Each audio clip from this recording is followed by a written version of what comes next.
Okay. Okay, may mudto na usab kanatong tanan Luzon, Visayas, Mindanao. Mayong mudto Philippines, may mudto world, may mudto universe. Ada na punta mga higala, dili nga itong tulumanon sa kahanginan, CONA, Catechesis on Air, o ako lang gihapon kini yung ubus nga alaga, Reverendo Padre Edwin Academia Acab. Abino adlaw na usab karon nga unsa matarong adlaw ang higala. Adlaw na usab karon nga Sabado, no, pizza. Unsa matarong adlaw ang higala, pizza 25 na usab. Niining bulan sa Enero, no, pizza 24 man gahapon Biyernes, karon Sabado pizza 25. Nala, no? May muto na kanatong tanan. Naghidaot kita nga ana kitang tanan sa kapiskay sa panglawas ni ining kamuntuhon. Abi na mahigala ato aday nga timbayaw no sabog may muto ang atong mga lay ministers, ang atong mga MBG, ang atong mga Legion of Mary, ang ato ang mga membro sa nagkalain-lain nga mga organisasyon. O ang ako mga classmates din sa Sikihor, si Father Obing Masyon, si Father kining Dami Hiramis diri sa Himalalod, si Padre Tonton Arnaiz diri sa kining Batinggil. No, nga akong classmate po sa Cebu, no, daghang kong classmate sa Manggala, mga kabatch na ako din ha, no. Si Padre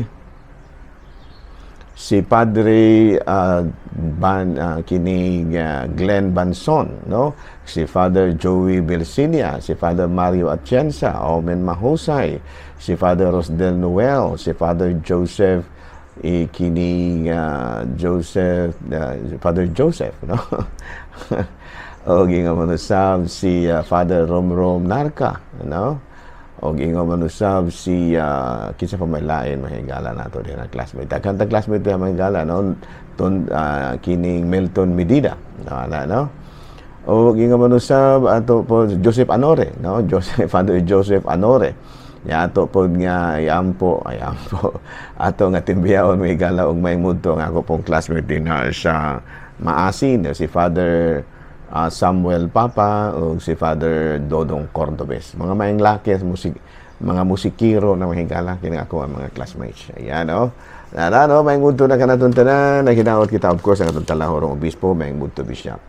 Okay, aron na ta higala sa ato ang mga buhatonon sa ato ang mga balita, no, sa CBCP News. Abi na higala, January 25, CBCP visited Shrine of Saint Padre Pio in Santo Tomas, Batangas. No, niya nagsaulog sila sa misa dito kung celebrated mass nga pinanguluhan ni Cardinal Pablo Virgilio David. Mahinumduman nga naakaroon ng ato ang mga kawispuhan dito sa kining Batangas mahigala, no, aron pagpahigayon sa ilahang biannual plenary assembly. O niya, US Bishop, balita gigalay kas Vatican, US Bishop said that some of Trump's executive orders are deeply troubling. No, doon na kunoy mireklamo mga higala, no, ang mga kaobispuhan dito sa Amerika, pinanguluhan ni Archbishop Timothy Broadju.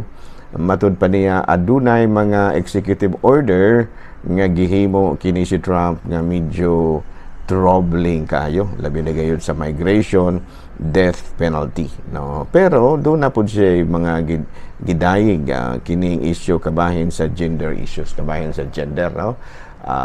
Mahinumduman nga kini si President Trump niingon nga sa Amerika duha ra gyud ka gender ang ilahang gidawat, no, male and female, wala na ingon nga LGBTQ. Wala na dito, no. Kanang LGBTQ diri na sa Pilipinas, pero adto dito sa Amerika male and female ra gyud, wala na ingon nga LGBTQ dito. No, na siguro dito sa dito barbecue. Okay, sige, joke mo higala, joke na. Abi no, diri sa to ako I have doon na jud ko ganang gitawag bito na ako pagrespeto gyud sa LGBTQ ya, no. Dili tungod kay wala ba na ako bugal-bugali ha ang ato ang mga LGBTQ kanang niingon ko nga naa dito barbecue na wala na dito, dili na mi akong ipasabot ha nga kini dili sa to gitahon lagi nato, pero doon sa Amerika wala walay LGBTQ dito. Ang naa dito para barbecue. Hala no, may mundo na. Ay na magtingala na ako may gala ha, kaya komedya magyug ko. Okay. Nari na tayo may gala sa atong Saint of the Day. Okay, Saint of the Day nato karong adlaw. Si Gundiri sa atong listahan. January 25. Uy, Conversion of Saint Paul, no? Conversion of Saint Paul karon may higala, no? Ato ka nang mabasa sa buhat sa mga apostoles, kapitulo 8, versikulo 3 and B, o gingon sa buhat sa mga apostoles, kapitulo 9, versikulo 5. Sa Colosas, kapitulo 1, versikulo 28 hangtod sa 29. Paul's entire life can be explained in terms of one's experience, his meeting with Jesus in the road to Damascus.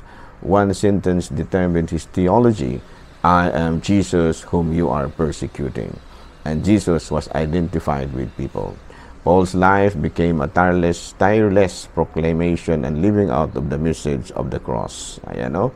Sa ito pa di ay, kini, katong niingon bitaw si Kristo, kang pa San Pablo, bagay na nga, ako si Jesus nga imong gilutos. Nga sa ito pa, ang pagpanglutos di ay ni Saulo sa mga katawhan, sama ra di ay og si Jesus mao iyahang gilutos. So, Jesus identified himself with the people. Sus, mahingala, no? Wala nga ako, maningkamot rin yung ko nga, dili yung ko makapasakit og sulti ni mga tao. Ako, komedya naman ako agad.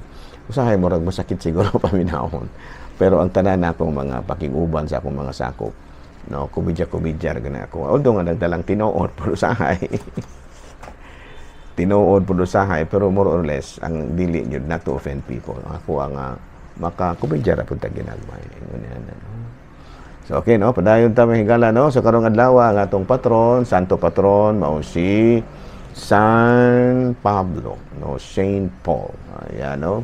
So, doon ay niingon ko si Dami. Siya, gwapo man ka sa TV. Kaluos, ginuwin taon. Wala ginulit taon ang atong tinuod ng itsura sa TV. Mura ako. Tungod po na ba si Espiritu Santo? Tungod po na ba yung tao si Espiritu Santo? Kiniingon man sa padidami. Tinagwapo man akong ka sa TV. Arama, at least dili tatang maulaw. Okay na mga higala. Salamat po din tawag nga si Espiritu Santo, yung tawag nga natabang-tabang ko na itong itsura sa TV. No, dili tantong dimalas ba? Wala, narita ta mga higala sa ito ang mga pangutana sa usa ka awit. Bader, na ako'y silingan, magyatagon, buutan kayo, pero di yun lupod lagi mo simba. daghan kayo na. Yan po lang din na sila nato, no? Nga makarealize sila nga malipay po sila kung sila musimba madomingo. Namang ba nga di yun malipay o musimba mahigala. Mura bag usikan sila sa oras ba? Nung katulugon nga magsigi o paminaw sa pari, no? Balik-balik na ng istorya, ingon niya na, no? Kapoy yung paminaw ng parian, ingon niya na, no? So, pangayon po nato yung tao sa Ginoo nga malipay po sila. Kito na ba yung uban nga kada adlaw nga simba, murag giagwanta ra pud in tawo nga pa. Giagwanta pud in tawo na lang ni makalato na nga wali nato mga higala. Kaya at least ang mga pulong sa mga pari, amo ba po na intong gipulong pangandaman, pero nagyusahay nga di may makapangandam nga murag malahusan ra ba. Pero more or less, doon na yung mga panahon nga mangandam gud mi. Labi na kada adlaw mohatag magita og sermonet, no? Sermonet, no? Sa manang sermonet. Kaya bang mubo ra bang awali. Ako sayang ko dili magani ma-sermonet, ma-sermon ra bang yun, kini mugana pud ba. Ingon niya na. No, pero agwanta hara gid taon. So kana imong silingan nga walay simba-simba yampo ra gid na, no. Naon niya kung dunay mga kalihukan sa simbahan, paapil-apila. No, nakita karon amat BEC, pasaki-saki pud panalagsa aron pud siya makadungog pud pulong Ginoo basin po lamang og ma-trigger ang iyang kasing-kasing huna-huna nga musimba na siya matag Domingo. Bisan kada Domingo lang. Ingon niya na. Laing pangutana, Padre. Sa among lugar, may nagpiesta nga Katoliko. Magpiesta po sila, unya walay patron. Okay ra ba ni Padre? Naamang yung mga fiesta nga walay patron. Kaya panalitan kanang, ay, murag naagit na patron. Murag naagit na. Doon naman yung fiesta nga mura ba og event ba, event na panalitan katong sa Holy Victories. Holy Victories dito naka-assign mo ko sa una sa Bayonne, New Jersey, USA, no, dugay-dugay na. Ang ilahang patron dito, Our Lady of Victories. Our Lady of Victories. Unya, ang ilahang sa ulugan sa ilahang fiesta mao ang pagkadaog sa mga pagkadaog sa mga Kristohanon nga armada batok sa mga Turks na mo Holy Victory. Pero naamang rosaryo man to sila. Muna nga ang parokya dito, Parish of Holy Rosary, ingon ana. Pero ang patron gid ay dito si Mama Mary. Sa to pa wala gid ay siguro parokya nga kanang walay patron. Santa Cruz patron pala gid na may Santa Cruz nga dili gid tawo ng ilang patron, kana bitang mga sagrado nga butang o pananglitan sa Santa Cruz Tanhay ang ilahang gipasidunggan diha panahon sa pista mao man ang Santa Cruz. Sa to pa pwede ra di ay nga kanang walay patron nga tawo pero do nagyoy religious event. No, do na religious event ba? Dili gyud nga pista nga dili do religious event pero sa nang uban nga magpista kay magpabulang, kay magpabayle kana may dili ginamayo. Sayop gina siya, no? Kaysa Juan Kapitulo 10 versikulo 15, ako adunay mga karnero nga wala mahisakop na ining torila, kinahanglang daduon ko usab sila nganhi ug mamati sa akong tingog ug mahimo silang akong mga tinunan ubos sa usa ka magbalantay. Dato pa dunay uban nga kanang imo siguro gipasabuton ni patron kana bang magpista ra kay magpabayle, kana no, magpista ra kay magpatigbakay, ana no, muna naman hitabo na sa una dito Bayawan pa ko na assign si nakabantay man ana si Kuan anhing Jerry Saranya nga naingon ni ana no, dili gyud tumusugot mahigala nga magpista nga walay patron. Katoliko man to, taga Simulan man to. Kay ngano man ang uban gyud nagpista ra tungod kay nananghi dito ni anhing mayor kay gusto lagi magpista kuno sila mo na nga magpabulang sila. Unya mato natural murag matagaan na to gamay lugway pod kay pista baya. Pero ang sitanod anay di ay wala di gani misa, wala gani patron, wala gani religious event. So muna ginadilian. No, klaro ba? Nala no. Number 3 question, katapusan na ni. Padre, may mga church organization nga dili kayo mo apil sa kalihukan. Maglahi-lahi ra pod sila, okay ra ba na? Tubag ni ana di gina may mao, no? Sa Colosas Kapitulo 1 Kapitulo 18, si Kristo ang ulo sa simbahan nga mao ang iyahang lawas. Nga sa ato pa kung unsay kalihukan sa simbahan kamo mga church organization pilit yun mong mapil. Kana mga renewal movement ila na ko isulti ang mga renewal movement to nga mo naa anang hunahunaan no, nga dunay kalihukan sa mga batanon, maingon ang ilang mga batanon nga dili rami ana kay naa po mi amo ang Dios no. Kalihukan sa mga minyo, maingon po sila nga di rami ana kay naa po mi amo a Dios, dili na sa mao ha. So kung ako inyong kuraparuko murag magproblema ko ninyo kay ngano man di mo kooperar usamo sa krus nga akong pasano. Kana ang organisasyon nga dili mo apil og kalihukan sa simbahan, kanang organisasyon na palas unon ginaspari na no, dili ginaingon nga pag-unsa usamos problema nga ang isolbaron sa pari nga kinahanglan gyud nga mga church organizations mo apil gyud sa kalihukan sa simbahan kay membro malagi mo sa usa ka lawas nga mao si Kristo. Okay, klaro. So, apil ha, mga church organization ha, mga church movement, mga renewal movements, kung unsay kalihukan sa simbahan niya, may ingon si Padre nga, apil kita, ayaw mag-ingon-ingon nga. Kaya, kung naapon mo inyo, tungaan ninyo. No? Panalitan, maadtomos Dumaguete, kay naapon mo yung gatherings dito, unya, ma-timing og Domingo niya, may ingon si Padre nga naatay kalihukan din eh. Kung mahimo, tungaan na lang, naapoy mo attend dito sa Dumaguete, naa po dire di kay kamuntanan maghurot gimos Dumaguete kay adto ra mo dito kay mas lami man dito. Ayaw ninyo og isalikway pasagdi ang simbahan kay mao man na ang lugal na diin kayo isinilang.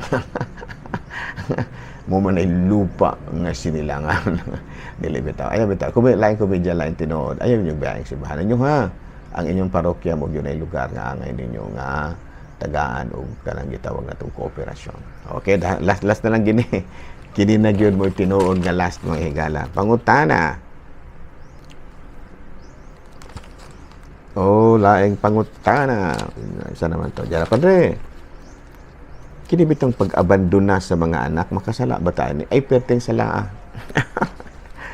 Kanang imong biyaan ng imong pamilya, imong mga anak, no? Sa 1 Timothy chapter 5 verse 8, ang dili mag-atiman sa iyang mga paryente, labi na sa mga sakop sa iyang panimalay, nagsalikway sa iyang pagtuo, ug mas dautan pa kaysa dili magtotoo. Oh, grabe ka bugatan, ano? When a parent or guardian or person in charge of a child either deserts a child without a regard for the child's physical health, safety, or welfare, and with the intention of wholly abandoning the child, in some instances failed to provide necessary care for the child under the roof, it is illegal, according to Child and Youth Welfare Code of the Philippines. Muna siya, no? Child and Youth Welfare Code of the Philippines. No, ikuangge na siya, dako na siyang tulubago na imong abandon na ang imong mga anak. Pwede kang ikiha na og abandonment. Okay? Bino din na lang una kita kutob. Ako lang gihapon kini yung ubos nga lagad, Reverendo Padre Edwin Academia Acab. Manamilit na usab kaninyo ug manalangin kaninyo ang Dios nga makagagahom sa tanan. Amahan, Anak, Espiritu Santo. Tapos na ang ato ang pagkatikisis. Dado na to ang kalinaw ni Kristo. Salamat sa Dios.